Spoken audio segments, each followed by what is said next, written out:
ladies and gentlemen, and welcome to my series where I explore books that get advertised on my Facebook. This is a short video today because I have a cold coming on and I just feel like absolute trash, so I wanted to get a quick video out before it gets any worse.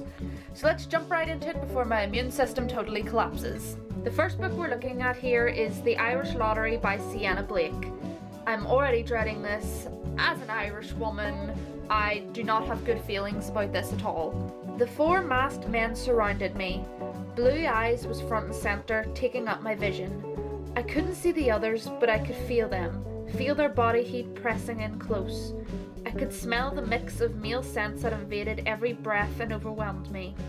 Hands gripped my hips from behind, running up my sides. More hands on my thighs, my hips, my stomach.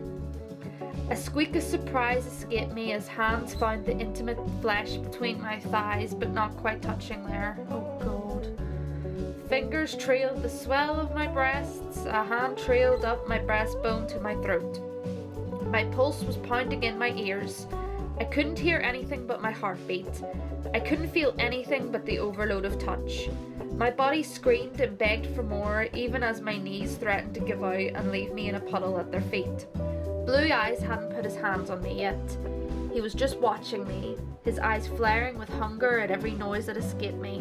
Maybe it was because he was holding back, but I craved his touch more than anyone else's. Do something, I whispered to him. Please. His nostrils flared. His fingers came up to grip my chin and tilt up my face. Looking back, I should have known right then. Should have recognized this familiar touch. He leaned in, pausing an inch away from my lips and exhaling before he claimed my mouth. I had no thought as he kissed me, no name. I was lost in the way his lips moved against mine, the sweep of his tongue and the taste of his mint. This is the using a mature scene to advertise your book to the extreme. I think this is the worst that I've gotten so far in terms of graphic content, because the worst we've gotten so far in this series is the hardening of the nips, if you remember that video, and we actually got near enough like touching areas that I can't bring up or I'll get I'll get demonetized. I don't get paid for this video, what are you talking about? I'm not popular enough for that, but I'd rather not bring it up anyway because I don't know, I'm a squeamish little fruit and I just don't want to. I get uncomfortable, alright? So in terms of graphic, this is really out there. This is the worst so far, but as we've talked about before, using the graphic scenes to advertise your books is a very clever advertisement tactic. Wouldn't work on me, but it certainly works for the middle-aged mothers who keep their wee porn books stashed under their pillow. But yeah, it really bothers me that this is called The Irish Lottery. So this must be, these men, I assume, are Irishmen, and I know our accent is irresistible and we're always so adorable when we visit different countries, and potatoes and the shamrocks and the leprechauns, etc, etc. I don't like this, and I don't want this representing my people. So yeah, no thank you, I'm gonna skip on The Irish Lottery, thanks. Our Siobhan Davis book of this week is Twisted Betrayal by Siobhan Davis, obviously. It seems to be book 2 in a series called the Rydeville High Elite. So it's obviously a high school series, which we obviously don't have enough of. It's not like you can log into Wattpad and find a billion of them already. I hate you, I scream, and I hate this awful chemistry between us, but I will fight it, like I'll fight you. I pound my fists into his chest while he stands mute as a statue, letting me hit him, examining me like I'm some weird alien creature, every freaking step of the way. Ahem. A throat clearing pulls my gaze away from Kai. What? I snap at Sawyer, halting my attack. No! I have a character called Sawyer in my book! Great. Fantastic. Not that I own the name, but I just always think of my Sawyer now, so that's just gonna get in the way of this. Quit messing around and get out here. We need to talk. His eyes drop down my body and I remember I'm stark naked. Awesome. You might want to put clothes on first. He licks his lips as he fixates on my chest. Although it seems a shame to cover those beauties, he waggles his brows and Kai comes out of his semi-comatose state, whipping me behind him and shielding my body from sight. Get out before I knock you into next week. these conversations, they're so fake. They don't feel natural. They feel very jilted and very wooden. Like, no one talks like this. I hate this awful chemistry between us. Like, no one would say that. I'm sorry. It doesn't feel like something a real person would say. And the idea of writing a book is trying to make it seem as natural and real as possible, so you feel like you're with these characters and you're following them along in this story and this journey. And if the conversations don't feel real and they don't feel like something actual people would be saying, then it makes it hard to kind of immerse yourself. And this is just an example of that. Like, who, unless they're a sexual predator, looks at a naked woman and says, although it's a shame to cover those beauties? Maybe Sawyer is a sexual predator, I don't know. I think my Sawyer in my book's a sexual deviant, so maybe it's just a thing with people called Sawyer, I don't know.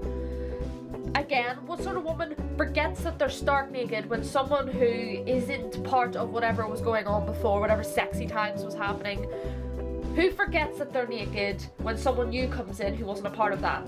No one forgets that, unless you want to have that awkward scene where they see you naked. And if someone does walk in, immediately you're like, oh shit, I'm naked, and you cover yourself. That's how normal people react. These aren't normal people.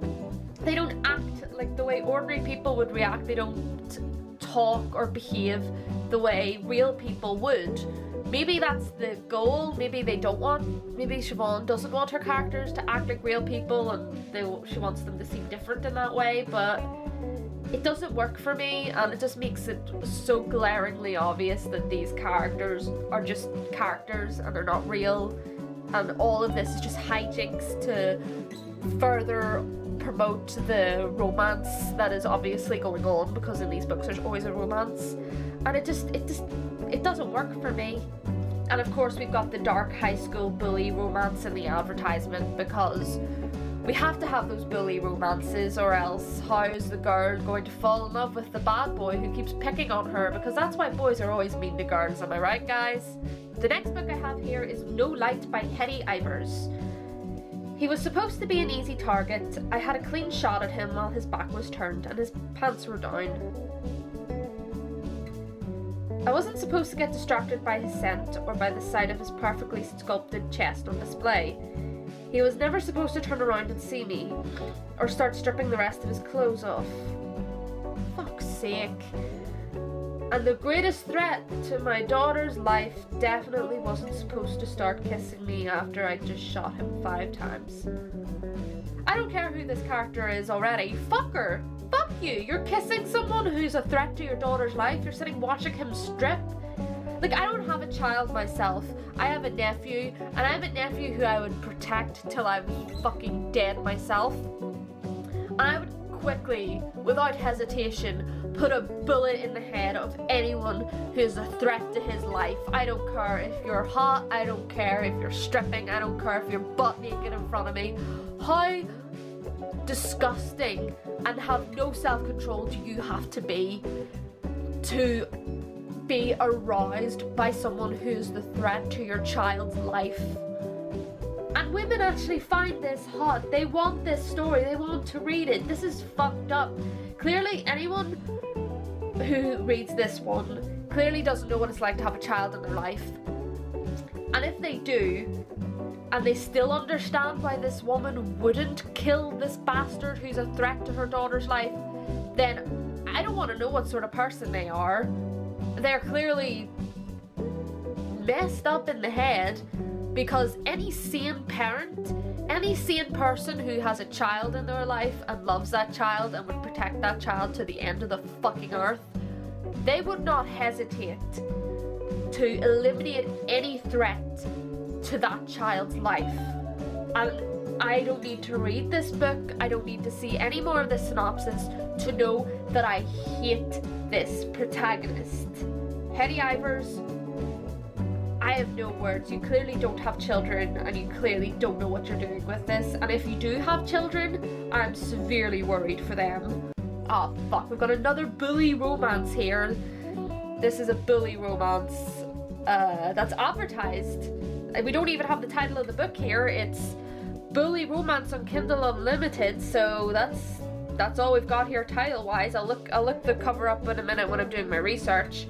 And we've also got the hashtags reverse harem, bully romance, and bad boys. That can be my trio of taglines, because that's all that ever seems to come up on these Facebook adverts. It's either reverse harem, it's a bully romance, or it's bad boys.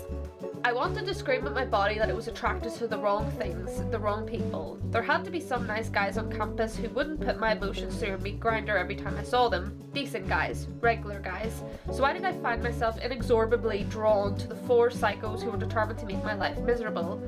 Because, Sarah, you're an idiot. You're a fucking idiot. That's why. There's no other explanation. There's no big, universal answer as to why you're attracted to these men. The real answer is just, you're a fucking idiot. Because anyone with a brain, the instant someone is cruel to them or displays that they're a psychopath in any way, they fuck off. They find someone nice. Unless this is supposed to be some sort of psychological horror, which I highly doubt it, considering the photo we have here and the way that it's advertised. The plot is only fitted for a psychological horror or a horror story where a woman gets kidnapped by psychos or something like that. And even then, it's still a bit weird when it's 4 guys and 1 girl. It seems like the start of a weird porno. But anyone with a brain, anyone who's working those electrodes in their head would get the fuck out of that situation, no matter what their body's telling you. So, Sarah, there's the answer. Don't need to read the book. You're a fucking moron. The final book we're going to look at here is the potential entry into What's That Book? It is by Parker S. Huntington. So after looking on Parker S. Huntington's website, it seems that this book is part of a series called The 5 Syndicates, and I can't figure out which book this one is supposed to be from, because our lovely girl here that's using the advert and the wee fella in the profile picture, they're both on multiple different books, so I don't know which ones it's from. So let's just say it's from The 5 Syndicates. We were 18 when I left, taking my secrets with me. Now at 28, there's no trace of the jaded mafia prince with the protective streak. He's crueler, colder, more calculated than ever, and he's glaring at me from a funeral pew, looking at me and my wedding ring like we should be the ones buried 6 feet under. So the reason that I would enter this into What's That Book is because any story that has the character move away and then come back is pretty much the classic fanfiction trope. That's where that is the one storyline you will find in nearly every fandom. I have even written it myself. We've talked about this before. I have written this storyline for fanfiction, and does that necessarily make it a bad thing?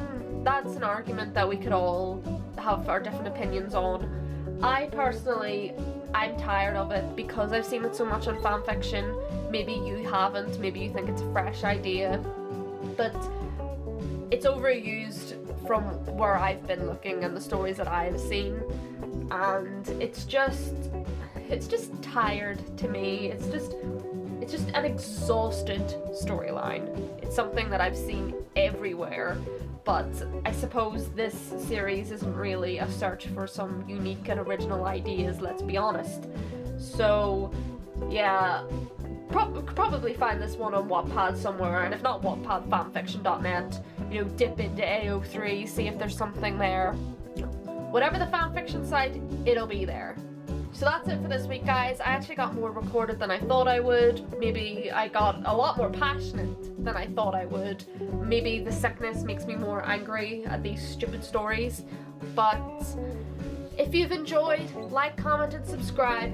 Don't forget to check out my own book. Review it if you like it, review it if you don't. I want to hear your opinion on both ends. Maybe my book is worse than these ones. That would be interesting. Just let me know what you think. Don't send any hate to any of these authors. I admire anyone who has the courage to put their work out there. This series is just for fun and pretty much me shouting into the void my own opinions. And I'll see you next time, guys. Bye!